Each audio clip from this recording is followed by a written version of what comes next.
eyes peeled for. And they're split.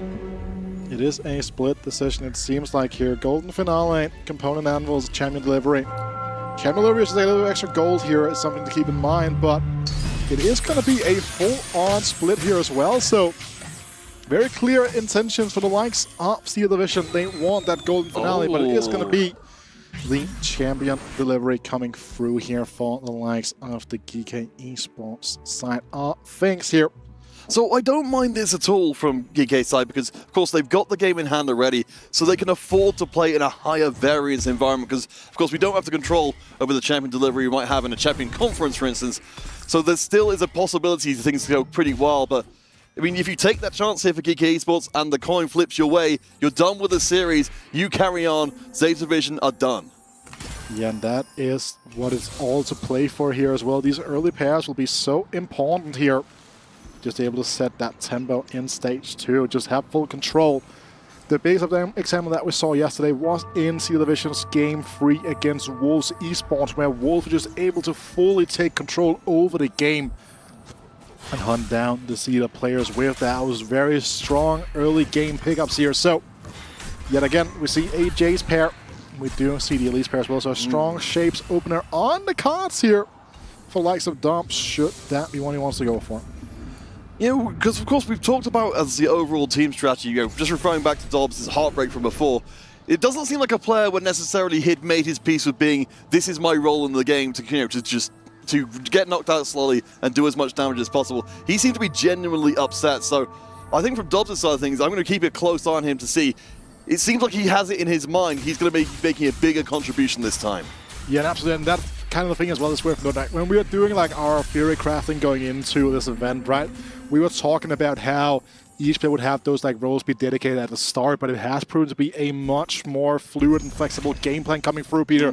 But we do get those prismatics in the mix to start game number 2 here, and a bunch of really interesting choices on the side of Tara here. Do you go for the Incanter Crown? Do you have the best Syndra or Karma angle? Do you go for I am the carry now? Get that offensive golem into the mix. That is not going to be the choice of augments here. So Radiant Relics also could open up some interesting lines with the Spear of Hirana potentially coming out the back of that. Well, I mean, we've already talked about how powerful the verticals can be. Certainly in Prismatic Town, we're much more likely to see them. I believe we've got 2 different players who've both got access to the Incanter Crown, and Taro will be taking the first of them. Archer on the other side of things going to be building out his board. So in a second, we'll take the whole field in and see how it's laid out. And we get to see Build-A-Bot, Peter, and often we don't see a ton of in the game, but in a format like this, Build-A-Bot can most of the time almost guarantee you a win streak in the early game. And again, there is not a ton of prismatic combat augments in the game at the moment, so any augment that can really give you that edge in those early game combat scenarios is so critical. All right, so as we look around the field, we can see we've got Prismatic in there. I believe we had a Witchcraft Crown coming in as well. We can see that on the other side of the field there from Bapzera. I'm really intrigued to see how our players approach this. Again, we've seen the verticals can be incredibly powerful. You know, for the Witchcraft side, to be able to get access to the more effective versions of Witchcraft a lot earlier.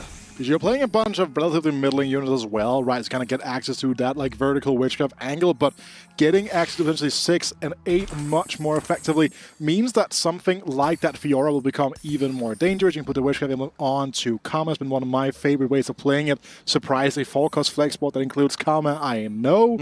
But there's just so much power in those vertical Witchcrafts. When you get towards that 4, 6, and 8, there is just an absurd amount of power to be gained.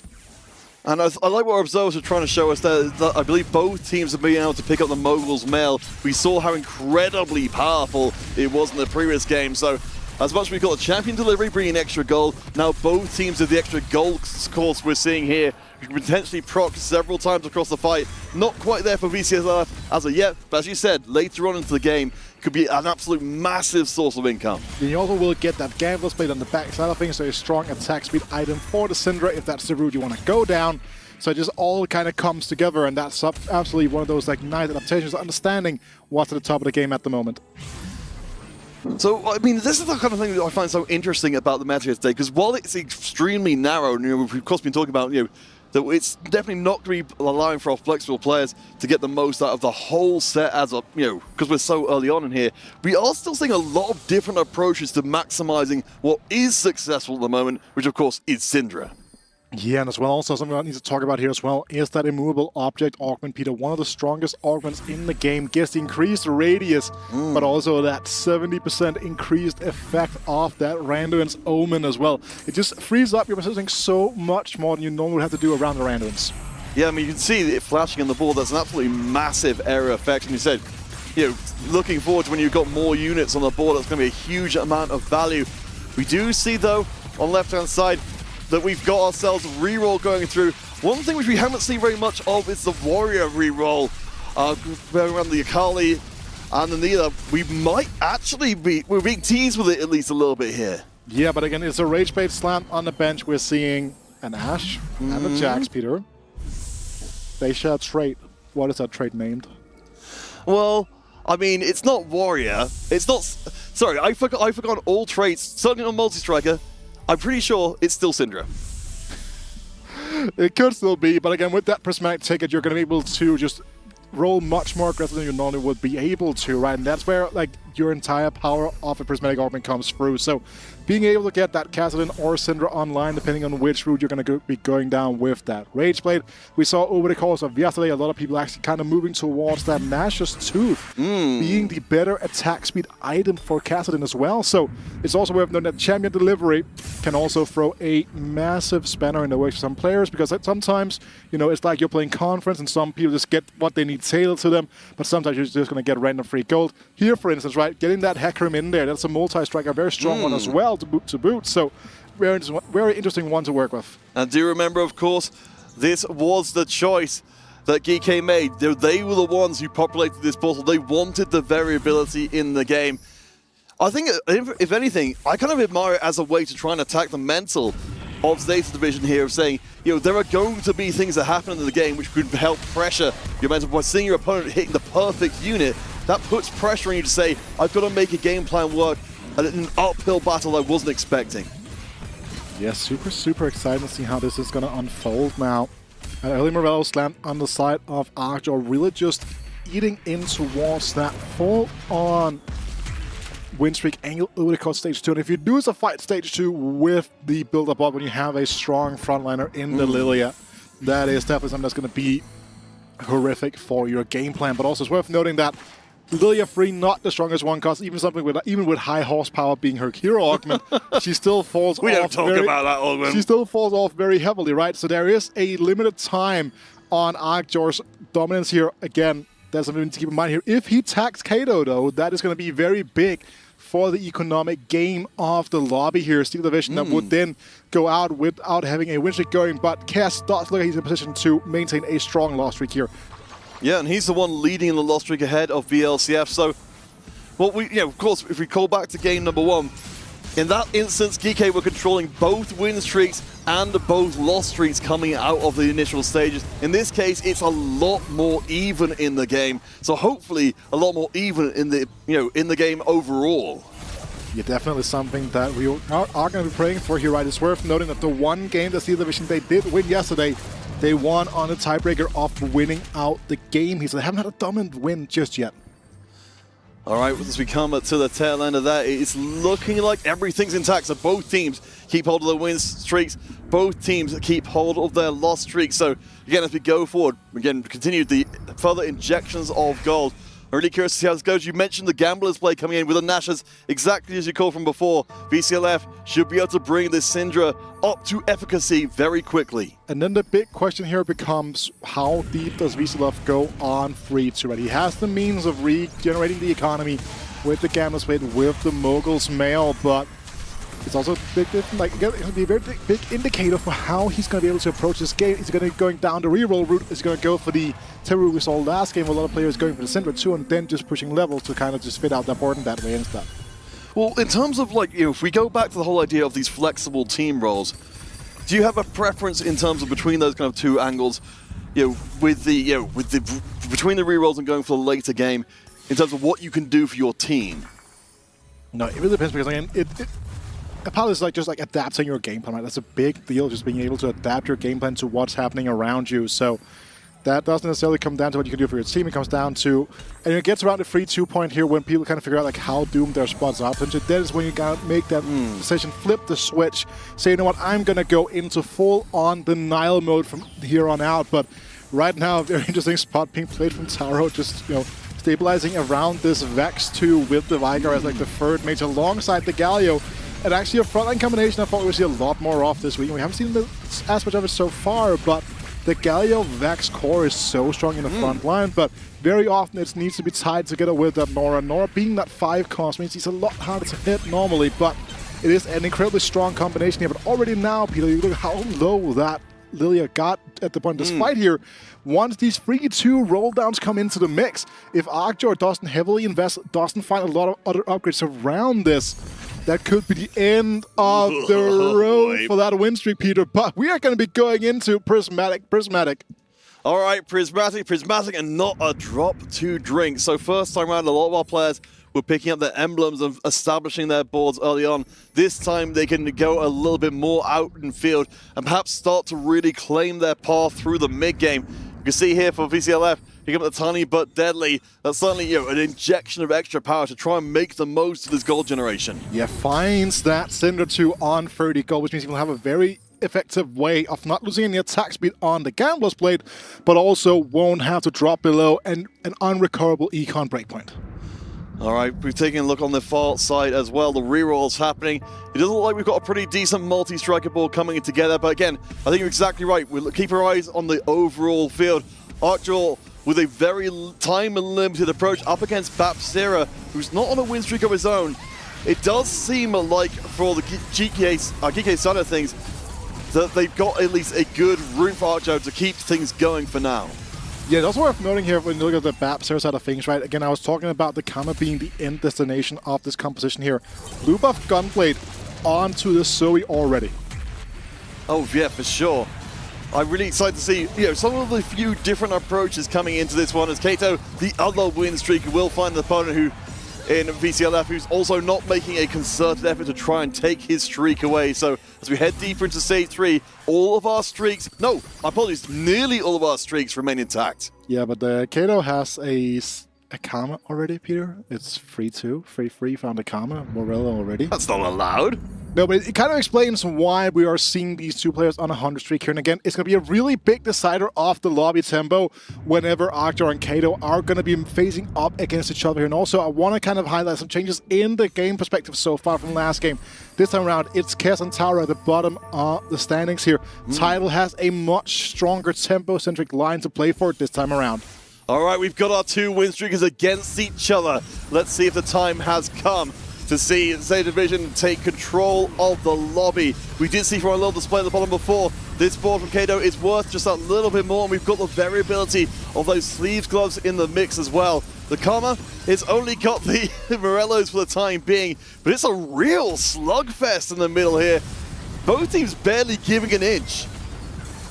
Yeah, and that is the big deal here now. This Lilia free buying so much time, but it does seem like that time has passed now. But the overtime coming through, it's Kalista versus Karma in the overtime situation. And the dust stacking up here means that ZETA Kato will be the one to maintain the streak into this ever so important stage 3 carousel. I think you called it really well. The movable objects in place for Kato from the beginning, now up to level 7, of course, means those extra bodies, more defensive stats, but that was a real fight. I honestly admired the fact that we saw, you know, the more random centered board, the early game centered board, make as close of a round as it did.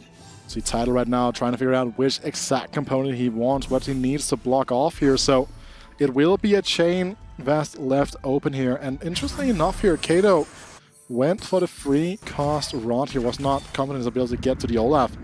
A Varus popping up here. He is currently playing a centered line around the Pyro stuff here, but it's going to be sold off for economy. And that's another aspect that we haven't really spoken too much about here, Peter. With the champion delivery coming in, these players will be able to kind of overextend their economy a little bit more, because if they get a unit off of the delivery that they cannot use, it's a very easy way to ensure that you reach those economic breakpoints. Well, talk to me a little bit about this one, for champion delivery in the context of this re-roll meta, because the champion deliveries, they're keeping getting more expensive champions. They're not re-roll champions that are coming in for free. They can only really be sold rather than used. Yeah, Peter, but I need to talk about something seriously here for a second. That's now it's Kalista 2 for Lockjaw, so very unfortunate timing for him to lose his win streak in the fight just gone past, because had that not come down alongside those Lucky Gloves, right, this Kalista 2 would have been his one-way ticket to dominating all out of stage 3 into stage 4. But as you're talking about, to go back to your point. Yes. Yes, obviously, again, sometimes you can get some of those higher cost units that does fit onto your pawn. Like, again, if you're playing multi-strikers, you get access to a random Kalista maybe, right? Sure. That makes it can be dangerous in case, and then you also just like want to have the gold to work with as well. All right, well, Keita will keep things nice and toasty. A 9-round win streak. One more. Keita will manage to maintain 2 full stages of undefeated domination. It does mean that everyone else's streaks have remained relatively minimal. VCLF keeping things alive for GEEKAY at the bottom with a 3-round loss streak. Keita, though, looking so incredibly good. The 50 gold, 51 gold even in bank, and a 9-round streak. I don't even think anybody's, at the point of really threaten to stop his streak. No, but it does seem like we saw another huge spike here for the ZETA Division team, Peter. We saw a Kassadin free being found as well. So we have Kato on a 100 streak, one of his teammates now on that Kassadin free as well. So huge spikes all around here for this Japanese team as they make a charge for the second game. And of course, ZETA Division, they must win this game or the key will be crushed and their journey for the Esports World Cup presenting Teamfight Tactics will be over. Right now, it's, whatever happened between the games, they do seem to have reset. And perhaps, from what you're seeing so far, based on what we've seen in the previous games, Rita, are we seeing what we kind of hope to see? Them trying to stay to their style, just stay the course, or are you seeing more adjustments from the Japanese side? They're just playing much better TFT than they were in Game 1. I think that is the key thing that we're looking at right now. Things are lining up much better for them this time around. Their Kassadin player hit on his reroll. We saw that go away in Game number 1. Very important deal when you have your reroll players that they need to be ensuring that they're going to be hitting to be able to kind of push the tempo and then start pushing levels, and then have to be on top of positioning and stuff like that here. It's also worth noting here that Kato was unable to maintain his win streak because he faced out against one of his teammates. That was just like too much HP to push with the Giant and Mighty, which is a 1-star Syndrome and 1-star Karma dishing out the damage.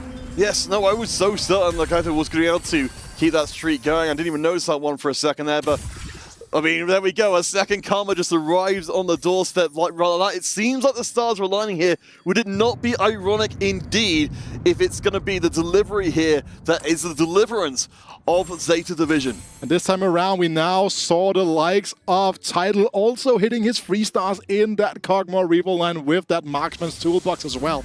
So that is now, we have Kato, who is in a very good spot to play out for the Karma line. Has gone to level 8 on 4-1, 44 gold. Really just chilling. Then you have 2 reroll players on massive spikes here. There is just kind of showcases like how much better this game has gone for them.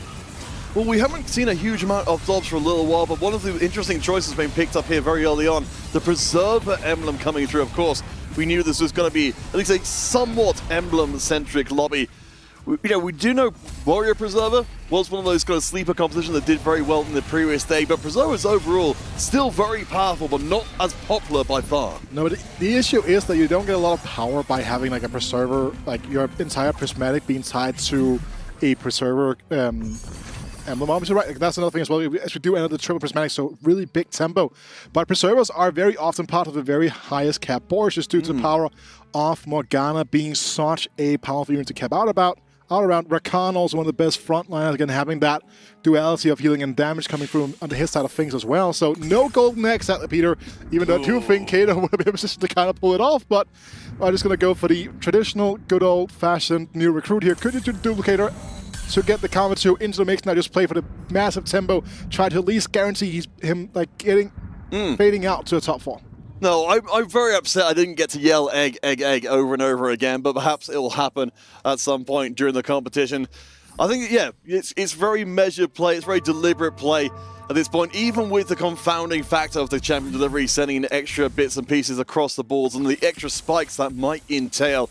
It feels like we're in a game where ZETA Division, even playing more variable play, playing in a more variable environment, it still feels very much under their control and that they're calmly proceeding through a second game that's so important for them. Yeah, it's worth noting again, they did kind of have everything lining up for them. They didn't have a lot of really difficult positions to be in. Again, they could still all come back around here. Looking at the augments on the side of VCLF, right? Again, he has pretty much, he has Dynamite, he has Tiny but he has the continuous gold injection from the Mogul's Mail as well as the Gambler's Mail, right? So he's going to be able to find his upgrades if he's going to be able to roll for them, and then he will be a massive threat just due to the power level in the combination of Tiny but Deadly and Giant and Mighty. All right, as we look across our players, we'll look for that look of consternation on their faces, but so far we can see Babzera, a very thoughtful look on his face. There's definitely a lot of planning coming into the later parts of Stage 4 and of course Stage 5 to go. It's worth noting on the right-hand side as well, looking at the HP totals, we are starting to see some of the players dip down towards those lower numbers. Dobbs in particular, 8th in the first game, might happen the same way again. Yeah, this time around, he's now on that 5 preserver line here, but his only carry is that 2-star Syndra, and while she is very powerful, she only has the 2 items right now. No items on the Kama here to kind of help out with the damage dealing, so it is kind of just down to that at the moment here. The Witchcraft, obviously, again, very high cap line as well. That's kind of the lines that the GEEKAY boys were going for here with these emblems. So if they can get there, can get to those massive verticals, they will have a fantastic shot at capping out into perfection, but they need to get there in the first place. Well, I mean, that's the first step for Dobbs, you just saw on screen, did get the round win. And, those Preserver rounds in particular, when you've got so many units that are on the very edge of getting eliminated, just healing themselves up with all the Preserver healing and things, it's very, very tight, as Dobbs will go onto the carousel, not as first pick, but will be a second Morgana to potentially find a very early Morgana too. Unfortunately, Babzera is there first.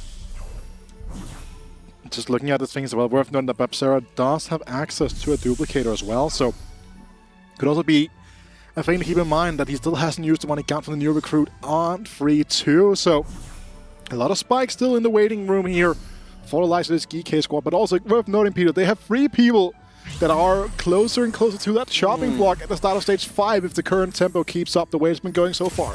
And I always like to look on scoreboard and see what would they need to do to turn that around. The players in 3rd place and 4th place, they need to surmount them to get out of the top, out of the bottom 4. Title, Kez, both from ZETA division, both on win streaks right now, looking really strong and keeping a lid on GEEKAY's ability to en masse climb that scoreboard. So we've known here, Dobbs kind of doing some rolling here, trying to see if he could find anything else really helping out with stabilization here alongside that second spear of Shojin. But that is not going to be the case here. Instead, he's going to be facing up against his teammate, who is also going to be on that Syndra line. All right, we'll see. I mean, the Preservers are very, very good. We've got, of course, their movable object coming in to help multiply up that effective health. Wukong is actually doing a very good job on the front line of staying up. Big point, it's going to be Taro's spot. I got baited by the other little legend being there for a second. Everywhere. But again, it's worth noting, we kind of see the power of how long they're able to stay up, even with this 1-star front line. And you're seeing how much time and HP it buys here, as it is going to be Dobbs' board that takes a chunk out of Taro, bringing him down in towards that bottom 4, bottom 8 fight, even if Babzera is able to kind of turn this loss streak around. Yeah, I mean, we're talking about the HP in the bottom, Dobbs, VCLF, Taro, and, well, Babzera to a much greater extent in the lower barons right now. You're right, the Taro really being thrown into the lion's den there. Babzera, rather than Dobbs, it seems, might be the first one who needs to really be worried. He's down to pretty much a single bad loss, sending him out. Yeah, and looking at this side of things here as well for Cass as well, right? You're looking at the multiple freestyle upgrades, but again, that is what you need to do to cap out when you are playing something like that prismatic ticket here. It's a critical aspect of it. Here, you're going to see the 6 Witchcraft have come alive now for Babzera. That Fiora too, ever so important, but only that singular gunblade to keep her alive, and this dealing out damage here means that this counter 1 may or may not be able to dish out enough damage here, as we do have our first elimination of the game almost on the cards here. One more round, Peter, but most importantly, it is going to be that PvE round. The influx of gold, the influx of potentially the last few items could be enough for Babzera to find his way back in towards the top 6 even. Yeah, I mean, it was one bad loss away, but at least it was almost the smallest loss it could have been. Keeps the loss streak, as you say, into PvE. Dobbs also, I believe, took a loss in the previous round, so we are starting to see the beginnings of materialization of one of those kind of worst-case scenarios for a team, getting the 2 players in the bottom 2 spots.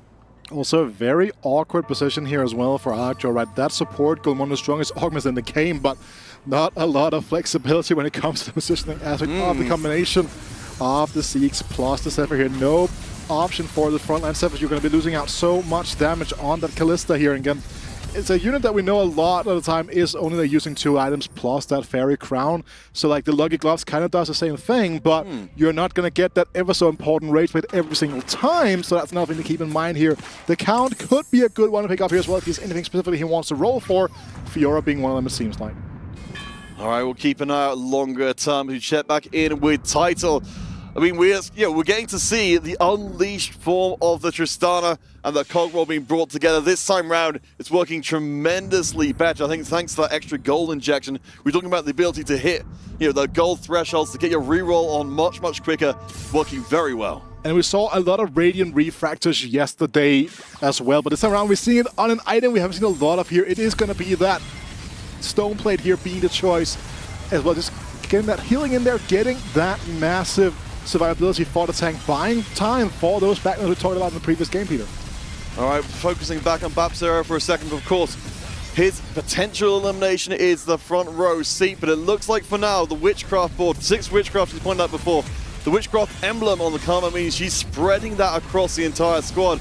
It's not just a win, it's a crushing win against Taro. Yeah, and again, now it looks like he might be in for that 8th fight here as well. 2 relatively recent big losses here, as the ZETA boys also have to dish out some damage to themselves now. But look at that bottom 5, Peter. That's a lot of blue right now. The GEEKAY boys not necessarily being in the race here to kind of charge for this game. But we will see here now what is going to be on offer here. A ton of gold on the side of Arcjaw here, going towards that ever so critical level 9.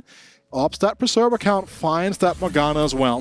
I mean, that's an absolute massive difference, particularly when you've got some of these units. As we can see, re-rolling with the Warmogs as well for a little bit extra frontline. But we will see BapZero, he needs to stay alive. He needs to be able to take the win off of his teammate, Arcjaw. But of course, Arcjaw on a loss streak of his own, so he's not going to feel too bad about doing that. But we did say he was on borrowed time with that build-up, but with the Lilia, right? That is his entire Prismatic Augment is a 3-star 1 cost. And again, it helped them stabilize in the early game, but as they've been able to kind of not really do a whole lot here in the mid game. But again, Arcjaw, the one that can tank this loss here, Sarah still can. That means that we do have our first elimination, Peter. Taro going out in 8th here, which does open up some scenarios, but right now, again, keep in mind that in the bottom 4 alive in the moment in the game here, it is all the GEEKAY boys, but also we do have VCLF on that 4 win streak with a ton of gold in the back to work with. Yeah, that's a ludicrous amount of money, especially when you look at the rest of the lobby and how much money they've been able to hold on to. So very good indeed. Of course, courtesy of a couple of gold generating items in place since the beginning of the game. VCLF certainly seems to be set up as the hero of the Brazilian squad, as long as he can keep this up. Yeah, and that's a big deal as well. Keep in mind, dude, you're looking at the HP totals right now. Kess is the only one that's within striking distance of the other GEEKAY players at the moment here. Both Tidal and Kato, top of the standings right now, have a ton of HP to work with. Dobbs going to be, I think, given that win over from VCLF there to keep him alive, but it does feel so risky. You've now got Dobbs and BapZero on the single life each. Surely you can't keep them both alive for too much longer. And that is just the fine line you have to dance on when it comes to this 4v4 format, Peter. It's all ever so important, those singular fights, singular ability casts even in this situation here for Kato, that just flips all of the balances here in this format and now onto an ever so critical carousel. Oh my gosh. I don't want to do the exact maths, but I believe that Kaito and Title each individually have got more health than the entirety of the GEEKAY Esports side put together. The sacrifices that have been made to keep the members alive have drained the HP from the higher performing players. I think they may have put too much effort into not going 8th. Yeah, GEEKAY right now have a combined HP total of 20, I believe, right? That's why I don't do maths. I mean, with 7 plus 2 plus 2, that's 11. Yeah. That's 9. 20. All right, well, there you go, better than I am. But either way around it, the maths do spell a whole lot of trouble for GEEKAY, and a third game seems almost inevitable, and they're going to run into each other, the players they've been desperately trying to keep alive. I admire the attempt here, but I just don't know if it was the right move to try and hold all of the cards like this. Yeah, that's a big deal. We can kind of see one of the reasons why we're still struggling here, right? You do have the Millia too, but still lacking that ever so critical Syndra-free power spike here. And we'll be going up against this Kassadin, but look at how he's ramping around now into the backline. Goes the Akali as well. Yeah, Dobbs, at least he's avoided the heartbreak of the 8th, but the Kassadin will not be perturbed, going straight into the center there, or into the center of the backline at least, ripping through, lapping around, and getting the solid win in. It looks like on the right-hand side we do see a bit of preservation, but Dobbs will be out of here. The only question is whether or not VCLF or BAP0 will follow.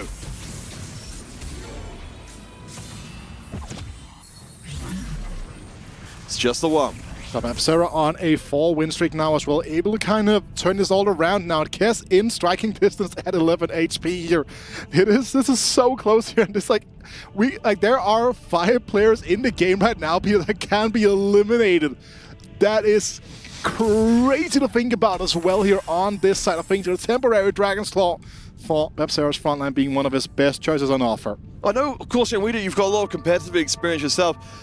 It does always feel dangerous when you get to the point where you think, I've got everything I need to win. The only thing I can do at this point, which is different from the direction I'm heading, is make a mistake and end up losing something you should have absolutely won. Yeah, but the thing is, we have 4, but let's talk about positioning, matchups, how you're going to do these things here, who do you have, pools, all of that good stuff here. You can see the Desperate Plea also on the side of VCLF. Means he's going to be able to tank a loss here to Arcjaw and still ensure that they're not going to be going into elimination, but instead he is going to win the fight here. No! Did not tank the fight fully, which means we are going to be seeing a critical elimination here on the GEEKAY side of things, Peter.